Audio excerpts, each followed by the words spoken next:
अगस्त की शुरुआत में ही इजराइल में एक ऐसा तूफान आया है जिसने प्रधानमंत्री बेन्यामिन नेतन्याहू के सभी ख्वाब अचानक चकनाचूर कर दिए हैं।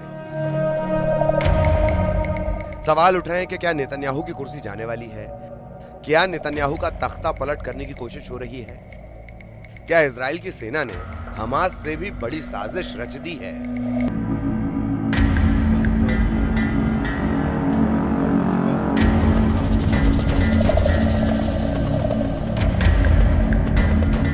इन सवालों के साथ इस वक्त इजराइल में सबसे ज्यादा चर्चा हमास की नहीं, गजा के ग्राउंड ऑपरेशन में मरने वाले इजरायली सैनिकों की नहीं, ना ही ईरान और उसकी बहुत ही खतरनाक मिसाइलों की हो रही है। इस वक्त इजराइल में बेन्यामिन नेतन्याहू के बेटे याइर नेतन्याहू हर तरफ वायरल हैं और उनकी वजह से कहा जा रहा है कि इजराइल के प्रधानमंत्री बेन्यामिन नेतन्याहू और इजराइल की सेना आमने सामने आ चुकी है। इजराइल के commander in chief lieutenant general यार जमीर पर बेन्यामिन नेतन्याहू के बेटे याइर नेतन्याहू ने बहुत बड़ा इल्जाम लगा दिया है।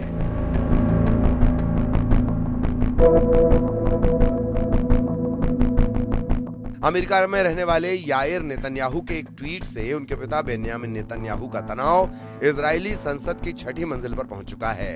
हिब्रू भाषा में किए गए इस ट्वीट में क्या लिखा है, बहुत गौर से समझिएगा।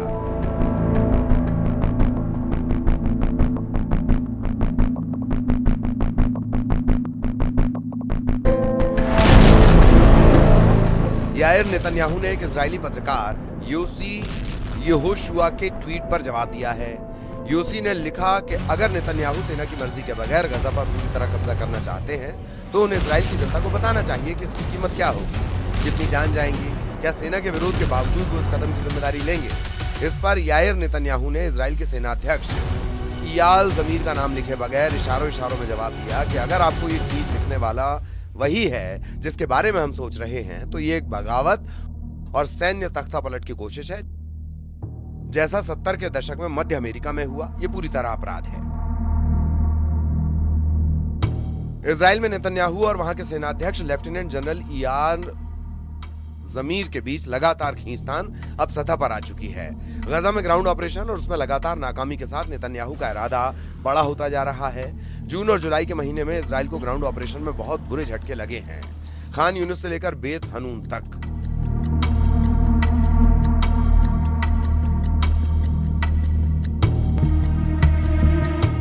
इजराइल के कई कमांडो मारे गए, लेकिन 650 दिन के इस युद्ध को और तेज करने का नेतन्याहू का इरादा अटल है।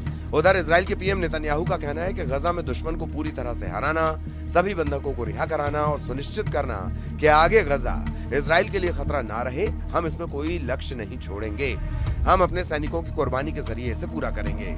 नेतन्याहू अब गजा पर पूरी तरह कंट्रोल चाहते हैं, या कहें कि 100% कब्जा चाहते हैं। वो हमास को पूरी तरह खत्म करना चाहते हैं, अब तक तमाम नाकामी के बावजूद पूरी तरह कुचल देना चाहते हैं। लेकिन ग्राउंड ऑपरेशन को लेकर इजराइल के सेनाध्यक्ष इयाल जमीर और ज्यादा सावधानी बरतना चाहते हैं, रणनीति बदलना चाहते हैं ताकि कम लोगों की जान जाए और सेना के संसाधन के हिसाब से ऑपरेशन हो।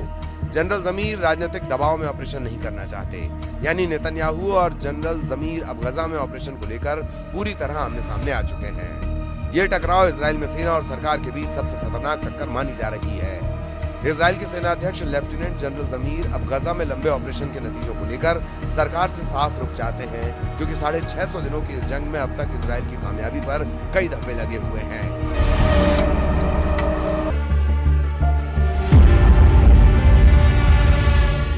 हमास की लीडरशिप को खत्म करने के बावजूद अब भी इजराइल की सेना पर लगातार हमले जारी हैं। चारों तरफ से घिरे गजा में हमास अब भी एक्टिव है।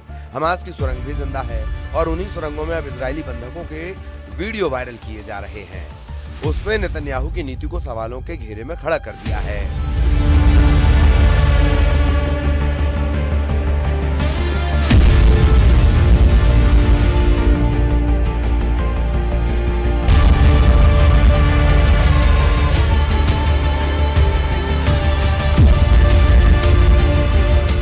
जनरल जमीर ने चेतावनी दी है कि गजा पर 100% कब्जे की कोशिश से वहां बचे हुए बंधकों की जान खतरे में पड़ जाएगी। जनरल जमीर का मानना है कि नेतन्याहू का बिग गाजा प्लान शुरू किया गया तो इजराइल की सेना एक थकाऊ युद्ध में उलझ जाएगी।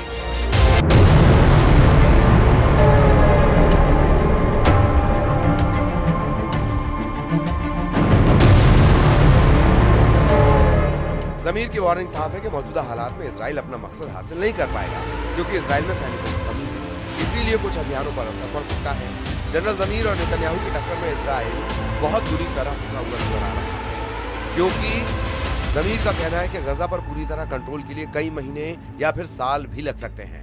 ऐसे युद्ध के लिए हजारों रिजर्व सैनिकों की जरूरत पड़ेगी। यही वजह है कि इजराइल की सेना गजा में हमास के खिलाफ मिनी ओरानीम नाम की रणनीति अपना रही है। मिनी ओरानीम एक सीमित सैन्य अभियान है जिसे इजराइल ने गजा में लागू किया है। इसका मकसद गजा बॉर्डर के पास एक बफर जोन तैयार करना है ताकि हमास पर दबाव बनाए रखा जाए।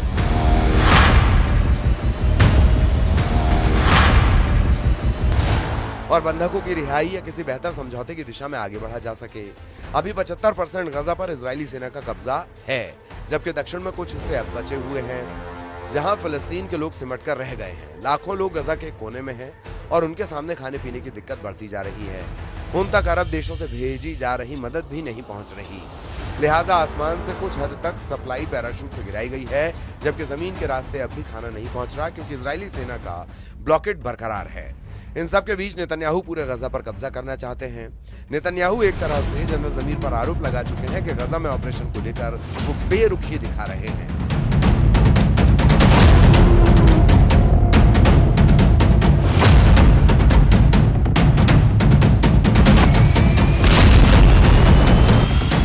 या फिर रणनीति में ढील दे रहे हैं, जबकि जनरल जमीर ने ऐसे संकेत दिए हैं कि सेना को बड़े फैसले लेते वक्त राजनीतिक दबाव में नहीं आना चाहिए। अब इसकी वजह से इजराइल में ये पिक्चर साफ हो रही है कि वहां सरकार और सेना गजा में ऑपरेशन को लेकर एक प्लेटफॉर्म पर नहीं है। अब तक हमास और इजराइल के युद्ध में नेतन्याहू ने फ्रंट फुट पर जाकर फैसले लिए हैं। हमास को खत्म करने के इरादे से पूरे गजा को मिट्टी में तब्दील किया है। इजराइल के ऑपरेशन में 60,000 से ज्यादा लोगों की मौत हो चुकी है। रोजाना 28 बच्चों की जान जा रही है और बमबारी की वजह से 1.5 लाख से ज्यादा लोग घायल हैं। जबकि गजा में मेडिकल सुविधाओं का इतना बुरा हाल है कि अस्पताल में न इलाज के लिए दवाएं हैं, न ही उनको भर्ती करने के लिए कोई जगह। नर्सिंग स्टाफ को भी कई बार टारगेट किया जा चुका है। इजराइल में अंदरूनी रूप से हाहाकार मचा है। संसद से लेकर नेतन्याहू के दफ्तर तक कोहराम मचा हुआ है। सवाल उठा है कि गजा में हमास के अलावा इजराइल को सबसे बड़ी चोट किसने पहुंचाई है? क्या ईरान की मिसाइलों ने इजराइल को नुकसान पहुंचाया? क्या हमास के खिलाफ चल रहे ग्राउंड ऑपरेशन ने इजराइल को झटके दिए? नेतन्याहू का सबसे बड़ा दुश्मन कौन साबित हुआ? गजा, वेस्ट बैंक, मस्जिद अल अक्सा? किस जगह नेतन्याहू को सबसे बड़ी गहरी चोट पहुंचाई जा रही है? देखा जाए तो नेतन्याहू के लिए चैलेंज बढ़ता जा रहा है। गजा में ग्राउंड ऑपरेशन को लेकर इजराइल के अधिकारी नेतन्याहू के फैसलों पर सवाल उठा रहे हैं। पिछले कुछ महीनों में नेतन्याहू कैसे अपने घर में गिरे, उसे समझने की जरूरत है।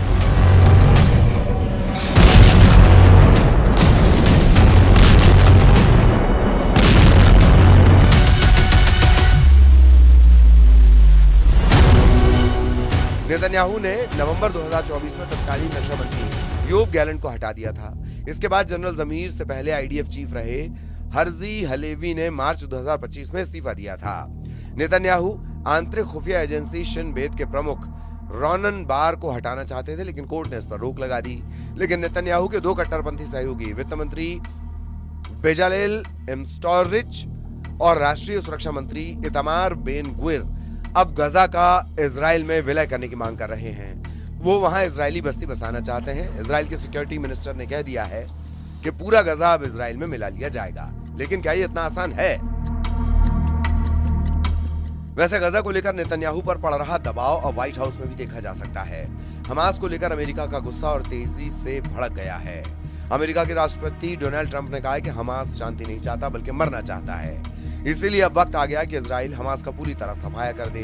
ट्रंप का बयान ऐसे वक्त आया है जब अमेरिका गजा में मध्यस्थता से अलग हो चुका है। गजा में हमास के पास अब भी 20 से ज्यादा ऐसे बंधक हैं जिनकी जिंदगी अब मौत से बचाने वाली एक नोक पर ठहरी हुई है। इनमें से एक है इजरायली बंधक एव्यातार डेविड, जिसका वीडियो हमास ने जारी किया। इस वीडियो में उसे अपनी कब्र खोदते हुए देखा जा सकता है।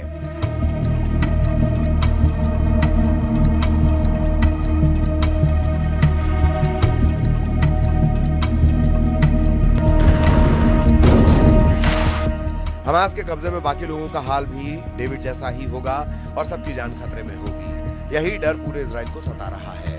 यही वजह है कि इजराइल की सड़कों पर आए दिन नेतन्याहू के खिलाफ प्रदर्शन होते हैं। लोग पोस्टर लेकर इकट्ठा होते हैं। उनकी मांग है कि इजरायली बंधकों की फौरन रिहाई हो और इसके लिए किसी भी सूरत में युद्ध को खत्म किया जाए और बंधकों को वापस लाया जाए। 7 अक्टूबर को हमास के हमले के दौरान 251 इजरायली बंधक बनाए गए थे। इस वक्त हमास के कब्जे में 22 बंधक बाकी हैं। तेल अवीव में एब्यातार डेविड के पोस्टर लेकर हजारों लोग प्रदर्शन करने उतरे। ऐसी तस्वीरों से ज्यादा नेतन्याहू को अब इजराइल के सेनाध्यक्ष तनाव दे रहे हैं, क्योंकि जो एक्शन नेतन्याहू चाहते हैं उस पर इजराइल की सेना राजी नजर नहीं आ रही। जब से नेतन्याहू के बेटे ने जनरल जमीर पर गंभीर आरोप लगाते हुए ट्वीट किया है, तब से सवाल उठ रहे हैं कि क्या इजराइल में नेतन्याहू की कुर्सी जाने वाली है? क्या नेतन्याहू का तख्ता पलट करने की कोशिश हो रही है? क्या इजराइल की सेना ने हमास से भी बड़ी साजिश रच दी है?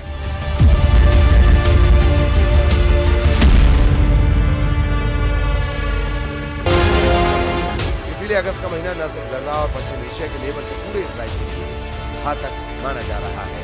खासकर नेतन्याहू के राजनीतिक करियर के सामने अब इजराइल के जनरल जमीर बारूद से नजर आ रहे हैं।